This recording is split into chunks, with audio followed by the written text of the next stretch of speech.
A crippled orphan welder living in a filthy attic thinks she can actually lecture me about safety standards? The arrogant factory director snarled as he hurled a heavy, rusted bucket of greasy black water directly at Grace's face. The violent, freezing rain of the midnight storm outside completely masked the horrific sound of the metal bucket crashing against the cracked concrete floor. Get your pathetic limp out of my factory tomorrow morning and don't ever come back. Grace didn't beg for her job. She didn't even bother to wipe the freezing, toxic grease from her bruised cheeks. She was an incredibly positive soul who was never afraid of failure, always believing that action spoke louder than any cruel words. Instead of crying, she desperately threw her own fragile body over a strange handcrafted wheelchair. She had just spent the last 3 sleepless nights weaving a protective, highly durable silk safety harness for it. It was a vital safety feature she had designed entirely for the poorest paralyzed patients. She willingly let the violent storm batter her aching back, just to keep that single wheelchair safe from the director's blind rage. From the deep shadows of the loading dock, a shabbily dressed man stood completely still, tightly holding his little girl's hand. He watched this heartbreaking act of desperate defiance in absolute silence. Hello, friends. The incredible courage to expose evil and protect the absolute most vulnerable lives is the most brilliant jewel kept safe by God. If you proudly stand on the side of justice, please leave the prayer. I vow to keep a steadfast faith to be the wings that lift the vulnerable through the storm down in the comments. And please make sure to subscribe to the channel right now to walk alongside kind souls. To truly understand how a brilliant woman like Grace ended up on her knees in the freezing rain, we have to go back to the stifling, dangerous attic of that very same mechanical factory. Grace was tragically born with a slight physical limp. It was a minor physical defect, but it had made her a constant target for cruel, unforgiving jokes since her lonely days in the state orphanage. But while the world mocked her walk, her mind and her hands were capable of absolute mechanical magic. She had an inspiring aura about her, a relentless drive to learn quickly and master anything she touched. She spent her grueling days working in the darkest, hottest, and most dangerous corner of the factory roof. There, she quietly scavenged discarded, rusted scrap metal that the greedy company threw away. She wasn't just building meaningless metal toys in her spare time. She was brilliantly engineering a highly specialized speed control safety valve for manual wheelchairs. She knew from her own painful experience that for poor patients living in steep, hilly areas, a runaway wheelchair was a terrifying death sentence. Unfortunately, the factory director treated her like a completely worthless parasite. He paid her absolute pennies, knowing full well she had no family and nowhere else to go. He constantly, viciously reminded her that without his extreme generosity, a crippled orphan like her would starve to death on the cold city streets. Grace endured the relentless verbal abuse with a quiet, unbreakable dignity. She knew her revolutionary safety valve could literally save thousands of lives, and she was only a few days away from finalizing the official patent. Then, one incredibly humid Tuesday afternoon, a new temporary helper arrived at the bustling factory floor. He was a remarkably quiet, unassuming man wearing cheap, stained work clothes who simply gave his name as Edward. He broke all the strict factory rules by bringing his little girl to work with him, claiming he was too incredibly broke to afford a babysitter. The little girl sat perfectly still on a wooden shipping crate in the dark corner. Her eyes were completely and utterly hollow. She was suffering from severe emotional trauma and crippling clinical depression, refusing to speak a single word to anyone. Most of the rough factory workers completely ignored the strange, silent pair. But Grace immediately noticed the little girl tightly clutching a broken, rusted metal toy car. During her severely restricted 15-minute lunch break, Grace quickly wiped the heavy, toxic grease from her scarred hands. She gently and carefully approached the deeply traumatized child. With a warm, incredibly patient smile that radiated pure, inspiring kindness, Grace slowly took the broken toy from the girl's trembling hands. Using her delicate, highly precise welding tools, she carefully repaired the snapped internal axle. She even took the extra time to polish the rusted metal until it shined like brand new silver. When Grace finally handed the beautiful toy back, she didn't demand a thank you or even a smile. She simply smiled her warm smile and softly told the little girl that broken things can always find their unique way forward in this world. For the absolute first time in over 6 agonizing months, the little girl looked down at the perfectly spinning wheels and actually smiled a genuine, beautiful smile. Edward, the supposedly poor temporary worker, stood frozen behind a massive steel pillar. He carefully, meticulously noted the profound, healing warmth of this terribly abused, discarded woman. But those precious, quiet moments of pure healing in the attic were about to be violently shattered. The greedy factory director had just secretly landed a massive, highly illegal logistics contract. A corrupt, foreign medical supplier was paying an absolute fortune to smuggle a huge batch of defective biological rehab equipment through federal customs. The gear was specifically meant for low-income physical therapy clinics that couldn't afford to double-check safety standards. The horrifying problem was the internal hydraulic support systems were dangerously, fundamentally flawed. If a recovering patient put their full trusting weight on them, the cheap metal frames would snap instantly, causing catastrophic, irreversible spinal injuries. The corrupt director desperately needed a certified chief engineer to sign the federal quality assurance and safety clearance forms.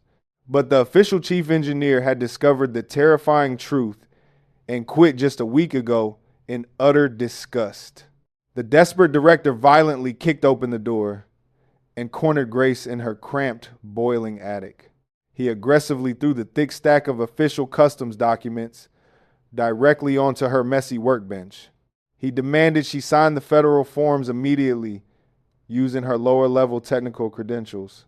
To completely sweeten the incredibly dirty deal, he made an offer that sounded like a desperate orphan's ultimate dream. He promised to officially, legally buy her wheelchair safety valve patent for a massive sum of cash. He swore he would finally give her a proper, respected engineering title, a beautiful corner office, and more than enough money to surgically fix her leg and achieve the financial freedom she had always dreamed of. All she had to do was close her eyes, abandon her morals, and sign a single piece of paper. Grace looked down at the complicated, defective mechanical schematics. Because of her sheer brilliance and rapid learning ability, she immediately saw the fatal, terrifying flaw in the hydraulic pressure limits. If she signed this document, hundreds of innocent people desperately trying to walk again would suffer catastrophic life-ending injuries. If she didn't sign it, she would lose her entire life's work, her only source of income, and her single fleeting chance at a comfortable, normal life. Grace stared down at her callous, heavily scarred hands in the dim attic light. She stood right on the terrifying, razor-thin boundary between finally escaping her crushing poverty and entirely betraying her own beautiful soul. At this exact heartbreaking moment, please send Grace your incredible strength. Write the prayer. I vow to keep a steadfast faith to be the wings that lift the vulnerable through the storm down in the comments. Grace looked up from the highly complicated, fraudulent customs documents. The greedy factory director was grinning from ear to ear, holding out an incredibly expensive gold pen. He thought he had completely and utterly bought her soul. He was absolutely convinced that extreme poverty always forced people to abandon their morals. Grace slowly reached her trembling hand out. She took the heavy gold pen, but instead of signing the official federal forms, she grabbed the entire thick stack of paperwork. With a sudden, fierce burst of emotional strength that completely shocked the arrogant man, she tore the $1 million contract right down the middle. Then she tore it again, aggressively throwing the shredded pieces directly into the director's furious red face. I would rather drag my crippled leg through the freezing mud for the rest of my miserable life than build my wealth on the broken spines of innocent people, she said. Her voice surprisingly steady, cold, and quiet. The director completely lost his mind. His face turned a violent shade of purple with absolute uncontrollable rage. How dare this pathetic, worthless, disabled attic rat reject his extreme financial generosity? He didn't just want to fire her. He desperately wanted to destroy her entire existence. He violently kicked over her heavy steel workbench, sending months of her painstaking, brilliant research crashing to the concrete floor. He aggressively grabbed her rusted bucket of filthy, toxic welding water and dragged her by the torn collar of her shirt out onto the freezing, rain-swept loading dock. And that brings us exactly back to that horrifying, violent midnight storm where our story began. He viciously threw the freezing black water right into her bruised face. He falsely and loudly accused her of stealing highly sensitive company property, ordering his loyal security guards to seize her safety valve prototypes. When Grace desperately threw her fragile body over the handcrafted wheelchair to protect its delicate silk harness from his steel-toed boots, the vicious director lost his final shred of humanity. He actually raised a heavy iron wrench high into the air, fully intending to completely shatter her one good arm, so she could never weld again. But that heavy iron wrench never came down. A strong, incredibly firm hand shot out of the darkness and grabbed the director's wrist midair. It was Edward, the quiet, shabbily dressed temporary worker who had been silently watching the entire horrific scene unfold. The director laughed a loud, mocking laugh, threatening to have this poor, homeless loser arrested and thrown into a cell with the crippled girl. But Edward didn't even blink, his eyes remaining as cold as the freezing rain. He just calmly reached into his stained, cheap work jacket and pressed a single glowing button on a highly secure satellite phone. "Clean this up right now," he said softly into the receiver. Within 10 short seconds, the deafening roar of the raging storm was completely drowned out by the terrifying sound of heavy engines. 6 massive, black, heavily armored SUVs smashed right through the chain factory gates, completely surrounding the loading dock with blinding headlights. A dozen highly trained, heavily armed private security agents poured out in absolute unison. They immediately tackled the screaming, incredibly confused factory director, pinning him face down into the freezing, muddy concrete. Edward slowly took off his cheap, oil-stained work jacket and gently draped it over Grace's freezing, violently trembling shoulders. He wasn't a poor, desperate, struggling laborer at all. He was the global chairman, the absolute majority shareholder, and the supreme CEO of the massive medical logistics empire that officially owned this very factory. Edward used his absolute, unquestionable power to become the bravest wings protecting Grace's fragile, beautiful world. If you truly believe that the truth will always come to light, please write the prayer. I vow to keep a steadfast faith to be the wings that lift the vulnerable through the storm down in the comments. The corrupt director was hyperventilating, crying hysterically, and begging for absolute mercy as the local chief of police personally arrived on the scene to aggressively handcuff him. Edward coldly and quietly informed the pathetic, sobbing man that his illegal, highly dangerous smuggling ring had been completely exposed by federal agents just an hour ago. He would be spending the next 20 painful years locked inside a maximum security federal prison for fraud and severe worker abuse. As the screaming, pathetic director was violently dragged away into the pouring rain. Edward turned his warm attention back to Grace.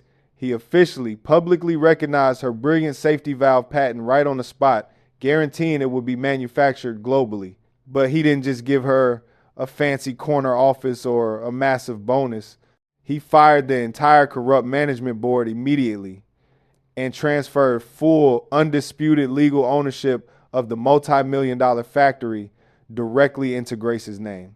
As Grace stood there, utterly shocked, breathless, and crying warm tears of pure relief, Edward's little girl ran out into the freezing rain. She didn't care about the storm or the mud, as she tightly hugged Grace's injured leg, softly and clearly calling her an angel. 6 beautiful, incredibly healing months later, the world had completely changed for the better. Under the warm, romantic, beautifully glowing lanterns of an old vintage train station, Grace stood tall, healthy, and incredibly confident. She had received the absolute best reconstructive surgeries in the world, completely healing her childhood limp. Sitting right next to her was the very first mass-produced, perfectly safe wheelchair, featuring her revolutionary, life-saving design. Edward gently knelt down on one knee on the station platform, holding a stunning, flawless diamond ring. He looked up at the brilliant, kind-hearted Welder and asked her to be his wife and the permanent mother to his smiling daughter. A rusted, broken gear can always be replaced, and a crippled, painful leg can eventually be healed. Pearl, a brave golden heart of pure integrity, will always, forever deserve to receive the most perfect, fulfilling happiness. Please make sure to hit that subscribe button to constantly warm your soul. And please leave one final beautiful prayer. I vow to keep a steadfast faith to be the wings that lift the vulnerable through the storm, to congratulate their incredible new family.